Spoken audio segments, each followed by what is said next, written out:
Hace muy poquito les conté que había ido a la casa de mi familia, a mi casa de toda la vida, y había encontrado libros que eran de mi infancia. Esos libros que uno leía antes de irse a dormir, o esos libros que mi mamá me leía, han sido manipulados muchísimo por un montón de niños y durante muchísimos años, y están en cajas hace un montón de tiempo. Esos libros obviamente los amamos, obviamente están clavados en nuestro corazón. El tema es que no están en mejor estado y la tentación es arreglarlos. Así que dije, me parece que este video merece un lugar en el canal.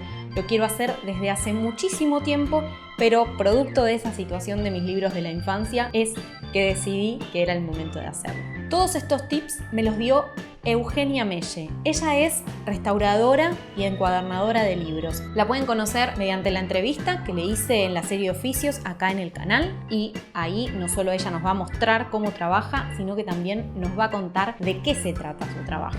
La máxima tentación para quienes tenemos libros en estados muy poco copados es agarrar cinta adhesiva transparente y entrar a arreglar el libro. Obvio, si lo hacemos con una prolijidad determinada, el libro va a quedar en un estado espectacular. Vamos a poder volver a pasar las páginas, va a quedar bien estructurado, le podemos dar una buena altura, cortar los rebordes, pegar. El tema es que esa cinta, porque con el paso del tiempo se reseca, se impregna ese pegamento en el papel y al resecarse mancha las hojas para siempre. Y ahí no se puede arreglar de otra forma que no sea llevándolo a restaurar, porque hay que lijar cada una de las hojas a fin de sacarle ese color, esa especie de pegote marrón oscuro. Lo peor de todo es que el libro no es que queda armado. Una vez que el papel absorbió el pegamento y que se reseca esa cinta, esa goma que le ponen, se despega de nuevo, se vuelve a romper, se cuartea.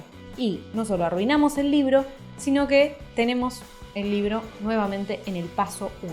Es preferible poner el libro adentro de una bolsita transparente, por ejemplo un folio, y de esa forma tenerlo ahí hasta que en algún momento o aprendamos a restaurarlo, cosa que no recomiendo porque podemos hacerle un daño peor, o si no, que lo podamos llevar a que alguien lo restaure. Pero definitivamente la opción de la cinta, a pesar de la tentación que nos puede generar, no tiene que estar entre sus planes. Otra cosa que tiene que ver con el cuidado de los libros, y en este caso con la biblioteca en particular como mueble o librero, si es que están en algún país donde le dicen librero, o el estante, que también hay países de Latinoamérica que le dicen así, es necesario que a este mueble no le dé el sol. Sé que es muy difícil este pedido, porque hay casas que tienen muy poco espacio, porque justo la ventana te da ahí, porque en el resto de la casa tenés la mesa o el sillón o la cama, pero es necesario que le dé la menor cantidad de sol posible, porque eso hace que el papel también se amarillee, empiece a dañarse, se reseque, se ponga viejo mucho antes. Por eso las bibliotecas suelen ser lugares más bien oscuros, frescos, no fríos, no calientes, sino frescos, con el aire que constantemente se está como renovando, porque el papel requiere de un tipo de cuidado y ese cuidado se lo tenemos que dar nosotros. Entonces, el mueble, el librero, el estante, nunca al sol. Y de paso, déjame en los comentarios cómo le dicen en tu país a esto, al mueble. Vine a visitar a mi amigo Martín de Libros del Arrabal. Hola Martín. Martín es el protagonista del capítulo librero de Oficios. ¿Te gustó el capítulo? ¿A mí? Sí. A mí me encantó. ¿Sí? Sí, eso que estaba incluido yo. Eso fue lo que más me sorprendió. Martín, ¿tenés algo para decirle a la gente? Sí, que se tienen que suscribir al canal de Cecilia. Tienen que darle like a esto y a todos. Y tienen que además hacer clic en la campanita, porque si no el algoritmo de YouTube te lo opaca. Y de vez en cuando entren de vuelta, me di cuenta de eso. Ajá. Porque si vos entrás a ver los videos de Ceci, después YouTube te recomienda los más viejos y todo eso. Hasta de 2 años atrás. Vean. Tienen que comentar también. Tienen que decir, está buenísimo el video. Ya está, ya lo dijo él. Hagan Todo lo que eso tiene que obedezcan. Las bibliotecas se suelen ordenar con los libros en vertical. Digo, se suelen porque es mucho más lindo, es estéticamente agradable y además es como vemos que lo arregla todo el mundo. Vamos a una biblioteca y los libros están puestos así. El tema es que por falta de espacio, por ejemplo, o porque tenemos estantes muy altos y vemos una parte de ellos desaprovechada, es probable que hayamos puesto alguna vez libros en horizontal. Ninguna de estas dos cosas es en particular negativa ni positiva, excepto que tengas libros con el lomo muy grueso. Esos libros que tienen muchas páginas, muchas páginas, al ponerlos en vertical generan un peso constante que estas páginas van a intentar por fuerza de gravedad bajar, apoyarse en el estante. En los libros que son, por ejemplo, gruesos, pero que todas las hojas y las tapas tienen la misma altura, entiendo que este proceso se puede llegar a enlentecer. Pero cuando las tapas son un poquito más altas, nos va a terminar pasando que se dañen. ¿Qué podemos hacer? Poner esos libros gruesos en ubicación horizontal en nuestra biblioteca. Y si nos parece que nos queda feo o la razón que sea, los podemos guardar en otro lado fuera de la exposición con tal de preservar ese libro. Es mucho más probable que se retrase o que incluso no ocurra nunca que se despeguen las páginas de la misma tapa del libro, de este lomo.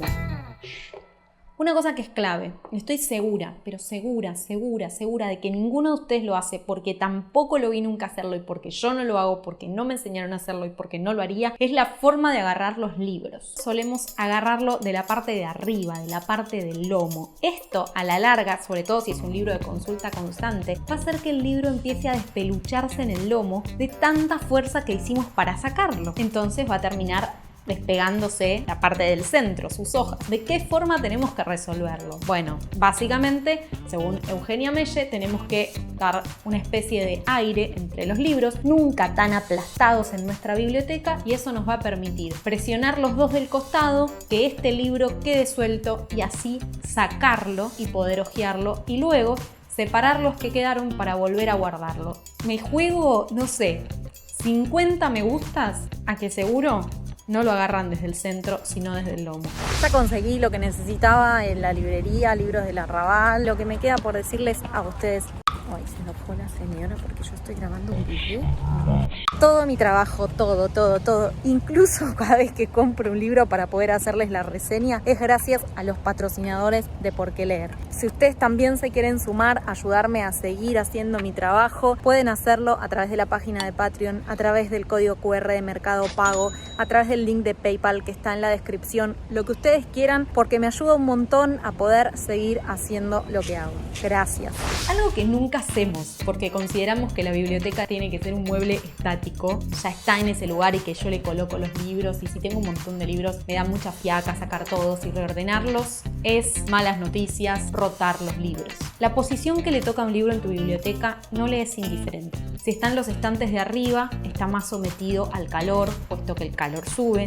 Si está en los estantes del medio, por ejemplo, donde tenés un montón de libros, está muy presionado y recibe presión de ambos lados. Si le toca la punta, por ejemplo, depende cómo sea tu mueble, es probable que se dañe en el medio porque está recibiendo una presión que lo ahueca un poco. La solución para esto es cada determinada cantidad de tiempo, que yo recomiendo que no sea mucho tiempo, roten los libros del lugar. Esto va a permitir que el que estaba arriba ahora pueda descansar un poco de ese calor en los estantes de más abajo, siempre y cuando no tengas, por ejemplo, un perrito o un gatito que te los arranquen. O el que estaba en la punta ahora pasa a descansar un poquito en una posición de intermedia. De esta forma los libros van a relajar o van a ser sometidos a una presión diferente. Además, esto nos va a permitir constantemente reconocer qué libros tenemos en nuestra biblioteca. Obvio, si tu biblioteca es de 100 millones de ejemplares, bueno, este trabajo realmente va a ser imposible. Pero si tenés poquitos libros o tenés una biblioteca mediana, está bueno porque además de saber los libros que tenés, vas a poder identificar qué libros te faltan leer, algún libro que te haya quedado alguna vez traspapelado que no sabías que tenías, y esto empieza a pasar cuando tu biblioteca crece y vas poniendo los libros donde podés. Y además, una de las cosas que también suele pasar es que nos damos cuenta que hay libros que no vamos a volver a leer o que son libros que ya sabemos que nunca vamos a leer, y esos libros hay que soltarlos. No tienen sentido esos libros en la biblioteca. Libro cerrado es libro no leído. Historia no leída es un lector menos. Suelten los libros que no van a leer, suelten los libros que no quieren volver a leer. Regálenlos, préstenlos para que no vuelvan o suéltenlos en la calle, que esa también puede ser una medida. Canjéenlos, véndanlos, dónenlos, pero no los dejen en la biblioteca. Estáticos no tienen sentido. El enemigo número 1 de la gente que tiene papel son los pececillos de plata. Un bicho que descubrí buscando en Google. Muchas patas, antenas largas, bicho finito, aplastado, papel, y me apareció pececillo de plata. Es una plaga. Perdón los que saben de animales y de invertebrados, pero para mí es una plaga. Se comen el papel de forma devoradora, nacen por todos lados. Las cajas de cartón de los gatitos son su lugar favorito en el mundo y los libros también. Entonces, fíjense de vez en cuando de hacer como una especie de aireado de los libros para descubrir si tienen o no alguna de estas plagas. Sé que hay un montón de insectos que pueden llegar a estar entre los libros, como los piojos del papel, por ejemplo. Así que de vez en cuando chequéenlos, sobre todo si tienen libros muy antiguos. Y es hora de consultar al especialista en el caso de que vean que ya los daños parecen irreversibles, porque estos animalitos suelen masticar papel y en gran cantidad. Dicho esto, les mando un abrazo muy fuerte, hasta el próximo video y hasta la próxima lectura.